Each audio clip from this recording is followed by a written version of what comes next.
टीना को जब चंदर ने कॉल कर अपनी फिक्र दिखाई तो पहले टीना थोड़ी इमोशनल हो गई, पर तुरंत बाद वह खुद को संभालते हुए अपने दिल पर पत्थर रख लिया। थोड़ी देर बात करने के बाद आहान वहां से अपने ऑफिस के लिए निकल गया, क्योंकि टीना नहीं चाहती कि आहान को वहां कोई और देखे, जिसकी वजह से सबको उस पर और आहान पर शक होता। अब तक थ्रोन ग्रुप के शेयर्स 50% से भी ज्यादा गिर गए थे। ऊपर से सारे ऑफिस के कंप्यूटर्स क्रैश हो गए थे, जिसकी वजह से टीना कुछ नहीं कर पा रही थी। आईटी डिपार्टमेंट के लोग भी इस प्रॉब्लम को सॉल्व करने के लिए बहुत कोशिश की, लेकिन कुछ नहीं हो पाया। अब ऑफिस आवर्स भी फिनिश होने को थे। टीना ने इस प्रॉब्लम के लिए अब तक कोई सॉल्यूशन नहीं ढूंढ पाई। वह अपना सिर पकड़ बैठी हुई थी, तभी उसके केबिन का लैंडलाइन बजा। वह फिर से कोई बैड न्यूज की ही आशंका थी। टीना इसी कश्मकश में कॉल रिसीव किया। दूसरी तरफ से एक आदमी की आवाज आई। उसने कहा, मिस रायचंद, मैं ओबेरॉय इंडस्ट्रीज के सीईओ के असिस्टेंट अनंत बात कर रहा हूं। सुबह से आपके मोबाइल से आप तक रीच करने की कोशिश कर रहे थे। शायद आप या तो बिजी है या टेंशन में। ना ही आपने हमारे कॉल्स को रिसीव किया और ना ही उन कॉल्स को रिटर्न किया। टीना अनंत की बात बीच में काटते हुए गुस्से में बबकते हुए बोली, आपके सीईओ को मुझसे काम था या आपको? इतना ही इंपॉर्टेंट बात थी तो पहले मेरे असिस्टेंट को कॉल करके मेरा शेड्यूल ही पूछते। दूसरी तरफ से एक गंभीर आवाज आई, नेक्स्ट टाइम से याद रखेंगे मिस रायचंद। अभी के लिए हमारे पास आपके लिए एक प्रपोजल है। इसमें आपकी कंपनी की ही भलाई होगी। टीना ने पूछा, कहते हैं आजकल भलाई का जमाना ही नहीं रहा, तो फिर इस घोर कलयुग में आप हमारी भलाई करने के लिए क्यों सोच रहे हैं मिस्टर ओबेरॉय? मिस्टर ओबेरॉय ने हल्का सा मुस्कुरा दिया और कहा, अच्छी मजाक कर लेते हैं मिस रायचंद, कभी फुर्सत में ऐसे जोक्स क्रैक कर लेंगे। फिलहाल मेरी प्रपोजल सुन लीजिए। तो प्रपोजल ये है, मार्केट में आपके कंपनी के शेयर्स बहुत ही तेजी से गिर रहे हैं। उसे देख ऐसा लग रहा है कि कोई मैनिपुलेट कर रहा है।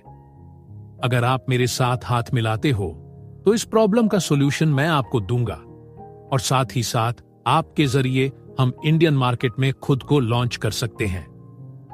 यह सुन टीना कुछ बोलने वाली होती है, तभी मिस्टर ओबेरॉय आगे बोले, जल्दबाजी में कोई फैसला मत लीजिए, क्योंकि हम अक्सर टेंशन में गलत फैसले ले लेते हैं। इसीलिए अच्छी तरह से सोचकर हाँ में जवाब दीजिए। टीना गुस्से में बोली, फैसला तो आप ले चुके हो, पता नहीं क्यों, लेकिन मेरा मन कह रहा है कि शायद आपने ही ये प्रॉब्लम क्रिएट करके अब मुझे हेल्प करने का झूठा नाटक कर रहे हैं, ताकि इससे अपना मतलब निकाल सकें। मिस्टर ओबेरॉय ने कहा, ब्यूटी विद ब्रेन्स, आपने बहुत जल्द ही इस पहेली को सुलझा लिया। ग्रेट, एक काम करते हैं, डिनर पर मिलकर आगे की डिस्कशन करते हैं। टीना ने कहा, पहले मेरे प्रॉब्लम का सॉल्यूशन, उसके बाद डिस्कशन। मिस्टर ओबेरॉय ने कहा, माय मिस्टेक, अभी आपका काम हो जाएगा। तो बोलिए, कहां मिलना चाहेंगी? टीना ने कहा, आधे घंटे में अगर सब कुछ अपनी जगह पर आ गया तो टीजी रेस्टोरेंट आ जाए, वरना भूल जाए। यह कह टीना ने कॉल काट दिया। जैसे मिस्टर ओबेरॉय ने कहा, वैसे ही 15 मिनट के अंदर ही टीना के कंपनी में सब कुछ ठीक हो गया। वह अपनी केबिन से निकल मायारा से बोली, मेरे पास मोबाइल नहीं है, तो मल्होत्रा साहब को घर जाकर इन्फॉर्म करना इसके बारे में, और घर जाते वक्त मेरे लिए नया मोबाइल लेते हुए जाना। मेरे आने से पहले रियाज से मिश्री की अपडेट पूछ लेना। मायरा ने हाँ में सिर हिला दिया। तो टीना वहां से जा रही थी, तभी उसने सामने से आईटी डिपार्टमेंट के मैनेजर को आते हुए देखा। टीना ने पूछा, सब सॉर्ट आउट हो गया ना? तो आप यहां क्या कर रहे हैं? फिर से कोई प्रॉब्लम तो नहीं हुई? मैनेजर ने कहा, sorry for the trouble boss, मैं खुद पर शर्मिंदा हूं कि मैंने पहले ध्यान नहीं दिया। टीना हैरान होते हुए पूछी, आप किस बारे में बात कर रहे हैं? थोड़ा स्पेसिफिक होंगे? मैनेजर ने कहा, कंप्यूटर्स क्रैश होना तो सही बात है, लेकिन शेयर्स का गिरना पॉसिबल नहीं, क्योंकि इस बारे में कोई न्यूज नहीं आया। हम लोग इतने सालों में पहली बार यह प्रॉब्लम फेस कर रहे थे, तो टेंशन में किसी की भी ध्यान उस बात पर नहीं गई। यह कह मैनेजर ने टीना से इजाजत लेकर वहां से निकल गया। मैनेजर के वहां से निकलते ही टीना यह सुन वहां रखी चेयर पर धम से बैठ गई।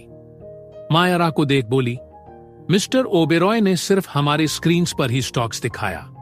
उसने हमारे साथ माइंड गेम खेलकर हमें मैनिपुलेट करना चाहा।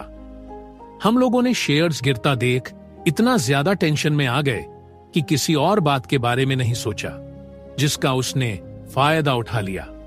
मायरा गुस्से में तिल मिलाते हुए बोली, तुम्हारी जगह मैं डिनर पर जाती हूं और उसे अच्छे से सबक सिखा कर आती हूं, ताकि आइंदा से किसी और को बेवकूफ बनाने के बारे में सोच भी ना सके। टीना ने कहा, नहीं, मैं उसी की उंगली से उसकी आंख फोड़ने का काम करूंगी। मायरा असमंजस में पूछी, मतलब? मैं कुछ समझी नहीं।